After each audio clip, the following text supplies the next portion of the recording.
Vipi kuhusu familia uliojiahidi? Vipi kuhusu gari la ndoto yako? Vipi kuhusu kile kiwanja ambacho ulisema utakichukua baada ya miaka miwili? Vipi kuhusu wazazi ambao ulisema utawastaafisha, utaweka ndani, utawalea, utawasaidia? Vipi kuhusu zile nyakati ngumu ulizopitia wakati utafutaji? Vipi kuhusu wakati uliopo sasa? Nyakati gani?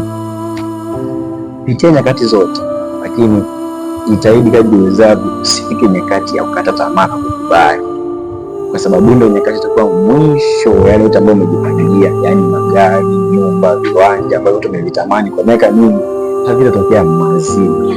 Kinachotokea sasa hivi ni kuzidi kukomaa tu, ya braza, mama, dada, kaka.